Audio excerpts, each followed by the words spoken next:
understanding what the Bible says. And he said, I share it with love. Rugby Australia have not accepted that. It seems that his contract will be terminated, certainly by Wednesday.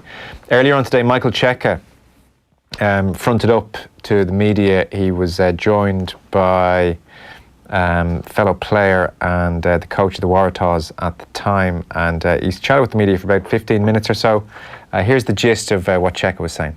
Everyone, it's really important that this is understood. Everybody has the right to believe, and we respect that right. Believe whatever they like, mate.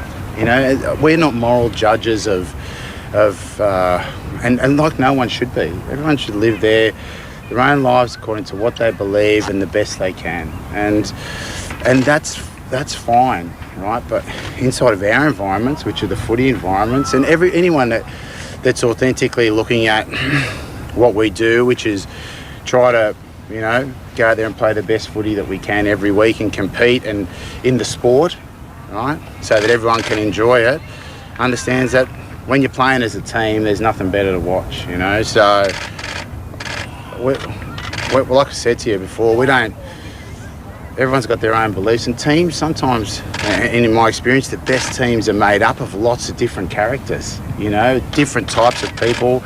But when they all commit in different ways to each other in the team environment, good things usually happen inside of the team. And I suppose what we're saying is that's what we want. We want everyone to know that that's what our teams in the game stand.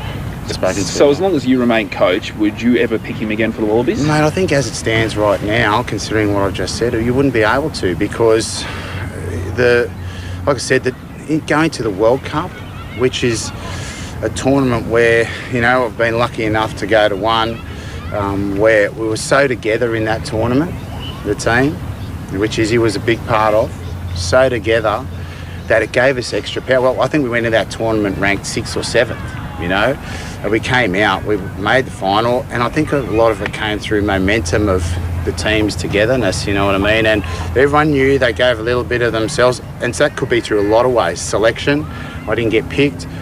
Players who hardly played any games in that tournament contributed to the cause at all fronts. And in any sport, I think where the team's involved, that's really important. Izzy's beliefs before, in regards to what happened before, did you one day think that this was going to raise its head again?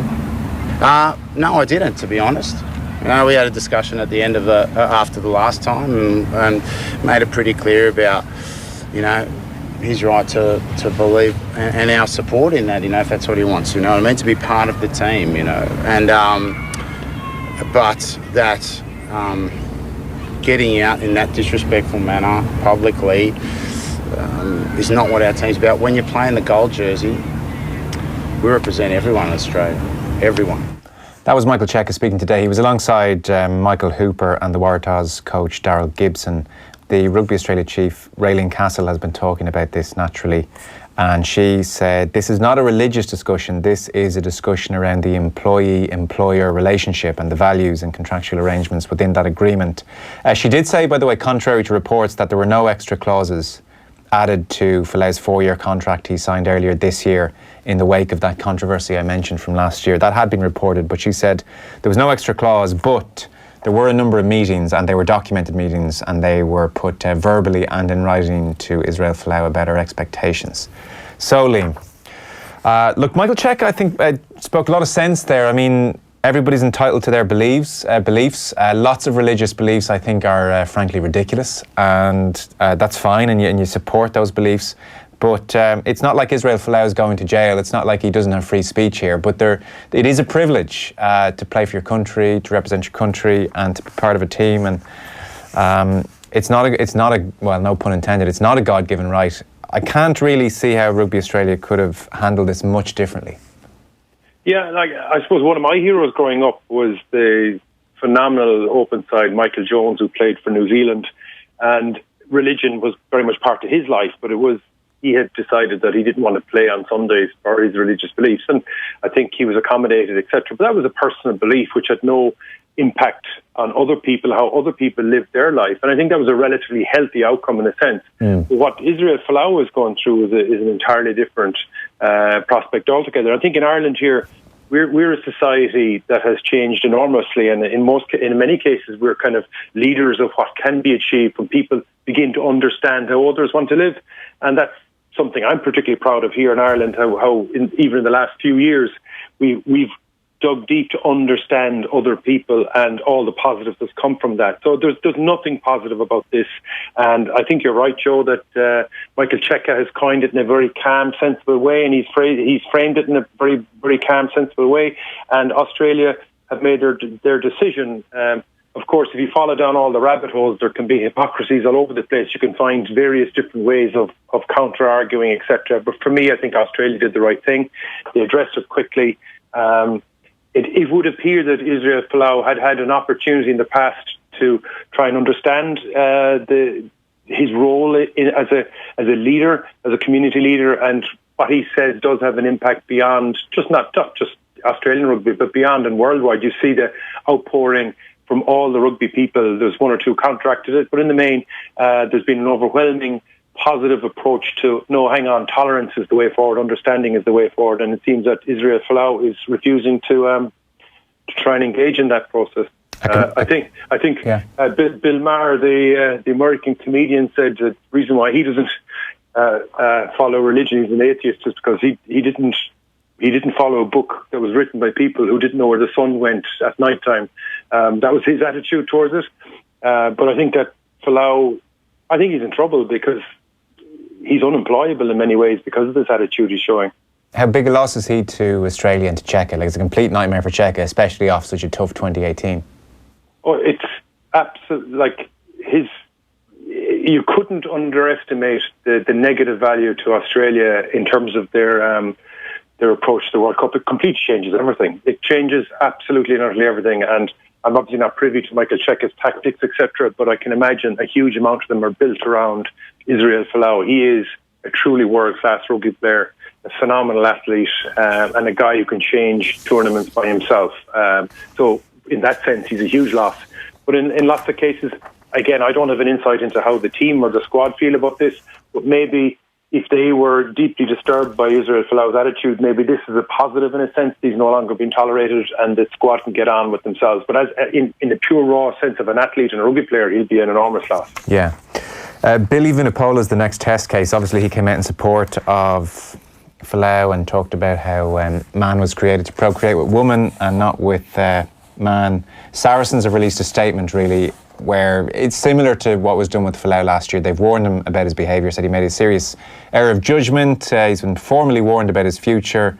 We're one family at Saracens, open to all. Everyone should be treated equally. We respect and recognise the complexity of different belief systems and understand Billy's intention was to express the word of God rather than cause offence. However, he made a serious error of judgment and shared his views which are inconsistent with the values of the club. It was, I presume you saw against Bristol, he was booed when he came on, and then when Ian Madigan kicked the winning score, the Tannoy system gave a good old blaring of its reigning men, which was quite brilliant. Yeah, it's great. It's fantastic for many ways that Madigan kicked the points to begin with, and obviously the results that impacted. But I think that we have become I think our own journey as a nation is testament to where people can go when you understand other people's views and how other people live their lives and how we can respect that and accommodate all that and tolerate that. So my immediate instinct around Folau is, can I tolerate it? Is it acceptable that he has this deep-seated view? I don't agree with it. I drastically disagree with it. But am I capable of tolerating it? I don't think so. I think that this goes into another place where I don't think society should tolerate this in any way. How society deals with it, I just don't know.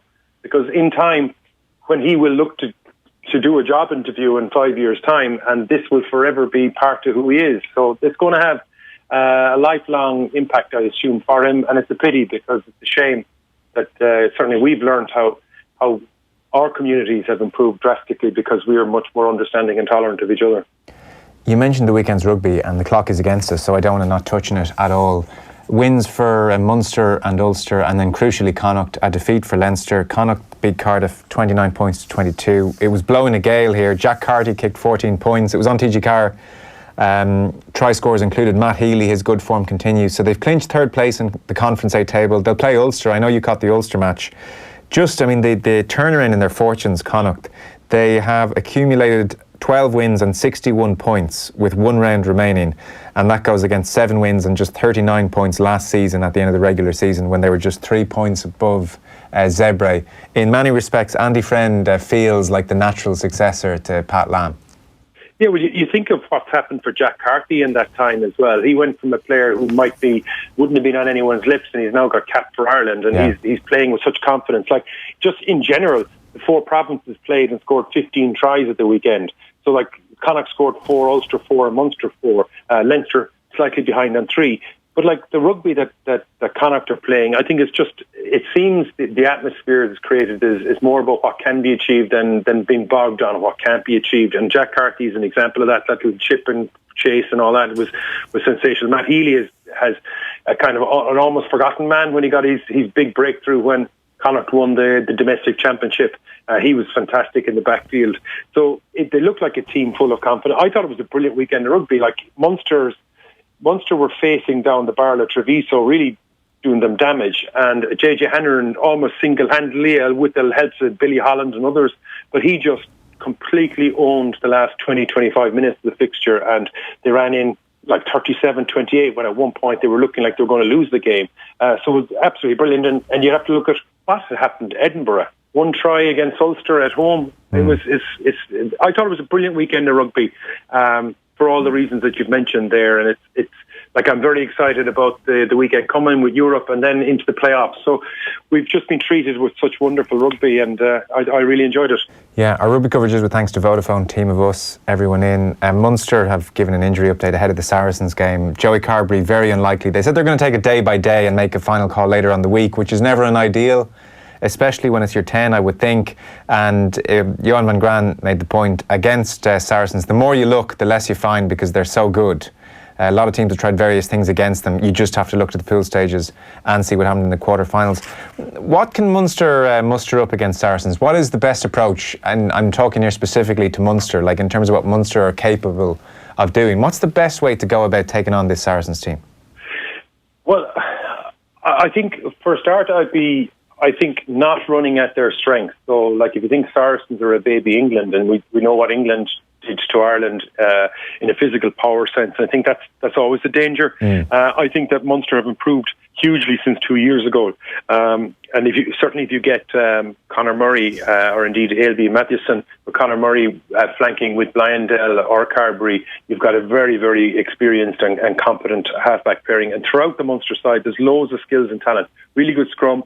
Their line-up maul is becoming more and more potent, and particularly if Klein comes back in. So for me, the question is, can they use it? Like, sometimes when you watch Munster, it's almost a minor miracle that the likes of Keith Earls gets the ball. And that's the thing. I think that they can't afford to go into a game against Saracens without getting the Munster back three working and contributing more and getting them into the game. Yeah. And that takes, I suppose, in a way, avoiding the trench warfare. We know that CJ Stander can carry into heavy traffic and that, but can they introduce some tip-ons? And even if you look at Benetton and indeed Zebre, the way that those guys are carrying the ball and the variety in it and getting past weak shoulders is really, really impressive. The scoreboards often don't show it, but I think getting that blend of they certainly can meet fire with fire, but can they have a little bit more creativity to ask more questions of Saracens? And if they can, I think this is a 50-50 game. Right. Meanwhile, Leinster lost to Glasgow. They're in that weird space where they're fulfilling fixtures at the moment. Leinster, they're qualified. They have been for a long time. They used their 56th player of the season at the weekend. Meanwhile, Toulouse 47, Clermont 44 is just insane. Toulouse back on top of the top 14. Like, Toulouse are on a hell of a run, really, since Leinster beat them at the RDS. They've kicked on again. Their attack, we've obviously seen. Their defence has been talked about increasingly as well. I mean, they beat Racing with 14 men and seem to defend really well. Where are you in Leinster? Like, are you in any way worried? Is this is this all okay and fine in the context of where they are in the Pro 14? Because, I don't know, against Ulster, things just didn't click in an attacking sense, and then defensively, And the Jacob Stockdale try that wasn't jumps to mind. Defensively, they're not looking too hot either. Well, I think that you've got to take into account the 56 players, and certainly against Ulster, there's a couple of glaring issues that we discussed a few weeks ago. I think Robbie Henshaw will certainly, for me, losing to Glasgow is far from ideal, but getting Toner and Henshaw and other players on the pitch was ideal. Yeah, so Henshaw got about an hour and Toner got a good bit more. Yeah, I think that's hugely important. So if Leinster can go in, adding in James Ryan and all the other players we know, some interesting sub-selections, Will Lowe play and all these other guys. But if they can go in fully stacked, it's a totally different fixture, absolutely, because I think what Henshaw does, he brings the variety, he can truck it up, but he can also do other parts of his game. I think that was missing against Ulster in the quarter-final. Along with that, all the way Leinster have been consistent in a number of fronts. They still can control multiple phases and happy to control the ball hugely. They can dictate tempo. They can slow the game down. They can speed the game up. They can attack wide. They can attack narrow. So really, once they get their full-siders close to full-side on, I still think they're a match for anyone. Yeah. But remember, Joe, it's the semi-final. Let's not get ahead of ourselves. Any semi-final, there's a huge doubt because the quality of the teams you're playing against. So I wouldn't be brutally confident, but if they can get a full side out, certainly Henshaw is hugely important. If they can get him and the other guys out, well then I'd be relatively confident about their performance. But then again, it's all 50-50, isn't it? It sure is. I think it was Dave Kearney and Adam Byrne at the RDS against Toulouse. Assuming they can rejig things, does Lowe start? Like, who are Leinster picking out wide against this Toulouse team? Very, very interesting. I'd imagine that Rob Kearney, the two Kearneys got 2 tries, of course, of the weekend, but I imagine Rob Kearney with 15, you could certainly argue. Look, it really is down to how does Leo Cullen want to play the game, because that's another advantage Leinster have. They actually can play the game in a multitude of ways. Does someone like McFadden come back in? Does Dave Kearney start? I don't think you can afford to leave James Lowe out, but that depends on Stuart Lancaster and Leo Cullen. Are they confident in him at training, etc.? But I can't imagine you could leave him out. So if you're picking him on one wing, then you've an awful lot of quality players who won't even make the 23. We've already mentioned Henshaw, and will the halfback pairing be fit, etc. So it really is down to how they want to play. Yeah. And the weather's going to be good, by the way. The weather's going to be good. We could be 17, 18, 19, maybe even 20 degrees, Liam. Isn't it wonderful? So that'll suit Toulouse as well. Like, I mean, it'll be a completely different game to RDS January. I think so, but I haven't looked at the time in play. You were closer to the game there when you were giving up the score, but I don't know the time in play and the pace of the game. Again, these are things that Leinster can. They're so brilliant at dictating pace, taking the pace out of the game, slowing. Like, they can do things like line up maul from inside their half. They're happy to go to a short line out and just maul it up 15, 20 metres and just suck the pace out of Toulouse. Whether Toulouse have the overall fitness to keep it all going is another debate, and all these remain to be seen. Absolutely. You can get your Heineken Star comments in. We pick the winner at the end of the week. Somebody says, lads, could you imagine if Folau was playing in the Rugby World Cup and Nigel Owens was reffing? No way could the Aussie Rugby Union allow him to continue or stand over that, says John in Limerick, which is, that would be a hell of a prospect. It's interesting how you say that, because I think Nigel Owens, who's come through a brilliant journey, like, he's an amazing character. Yeah. I'd imagine he would be the first guy to put his hand out and try and educate Folau. I'd imagine. I'd be very surprised if he had a negative reaction to him. That's the type of fella Nigel Owens is, and that's the type of fella we all should aspire to, I suppose, in a way. Yeah, he could handle himself and enlightened. He's an amazing story, Nigel Owens. I only heard it for the last, in the last kind of 18 months, how difficult it was for him to come to terms with his sexuality. There's a few interviews. He did one on Desert Island Discs, which is stunningly good. People should check it out. Went into a really dark place. Anyway, I digress. Liam, we've taken up 7 minutes of the football show, and this FAI board isn't going to talk about itself, so I have to move on. Thanks, Mil. Okay, best of luck. I might switch off because I've had my fill of the FAI, I think, at this stage. Well, listen, they may need some board members soon, so just get the CV in. Liam Toland, thanks. Liam Toland there. Short break, and as advertised, 7 minutes late. Football show on the way. Monday Night Rugby on Off the Ball. With Vodafone, official sponsors of the Irish rugby team. Team of us. Everyone in. Get up-to-the-minute news updates at newstalk.com and on the Newstalk app.